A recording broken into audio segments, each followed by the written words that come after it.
After the kiss, we didn't speak for the rest of the night. He avoided my eyes. I avoided my reflection. It wasn't guilt exactly. It was worse, anticipation. The kind you only feel once, in that tiny sliver of time when you know everything is about to fall apart, but you still have one toe left on solid ground. The next morning, Mom announced we were going out for brunch. All three of us. Like a family. I almost laughed out loud. But before we get into that, if you can, please leave a like and subscribe. It would really mean a lot to me. It's free and would help the channel a ton. Plus, then you'll get to hear more salacious stories like this one. But anyway, let's get back to the story. We sat on a patio under a wide white umbrella, pretending to be normal. She wore big sunglasses and kept brushing crumbs off Drew's plate like it was second nature. He nodded politely at everything she said, but barely touched his food. I stabbed at my eggs like they'd offended me personally. Every time my mom turned her head, I looked at him. Every time she spoke to the waiter, he looked at me.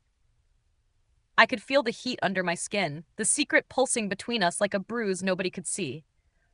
On the drive home, I sat in the back seat. Like a child. Like the girl I used to be. But I wasn't her anymore. That night, my mom went to bed early, said she had a headache. Left us alone again without realizing she was placing a lit match next to a gas leak. I stayed downstairs, so did he. He stood by the window, arms folded, eyes on the street like he expected divine intervention to show up and pull him out of the fire. "You should go to bed," he said.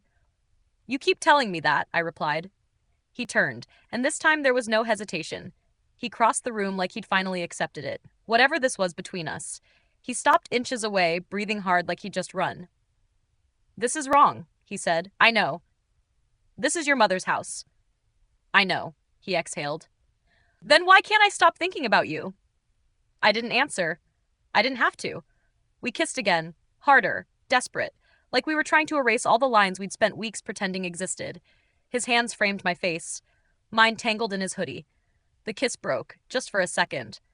"Upstairs," he whispered. My pulse thundered. But I shook my head. "No, not here." "Then where?" We ended up in his car, parked at the edge of an overlook a few miles out of town. It was dark, private, the kind of place high schoolers sneak off to, but we weren't kids. We weren't even pretending anymore. We didn't do anything that could be seen. Not really. But the way he touched my wrist, the curve of my neck, the way his forehead pressed to mine like a vow he couldn't speak out loud, it was more intimate than anything else could have been. When it was over, we sat in silence. Windows fogged, hearts racing. "This can't happen again," he said quietly. I nodded, but we both knew we were lying. The next morning, I made my decision. I packed my things before sunrise, left a note on the kitchen table, didn't say goodbye, didn't say sorry. I got in my car and drove east, heart in my throat, trying to breathe through the ache in my chest that didn't make any sense and felt like everything all at once. The last thing I saw in the rearview mirror was the silhouette of the house against a pink sky. And I swear, just for a second, I saw him watching from the upstairs window. I didn't tell anyone where I was going. Not for a while. Not until the rumors started. Not until someone from town messaged me on Facebook asking, "Hey, is it true your mom's getting divorced again?" I stared at the screen. Didn't reply, but I knew the answer. And I knew who didn't reach out. He never texted. Never called. Never sent some late-night message that would have unraveled everything all over again. Maybe he finally did the right thing. Or maybe I did.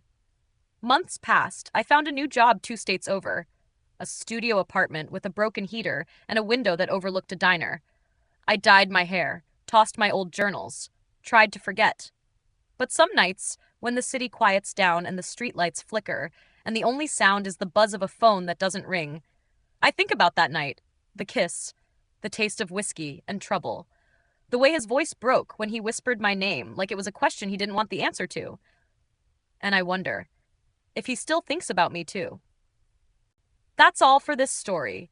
We post these videos every day, so don't forget to subscribe if you want to hear more risque stories like this one.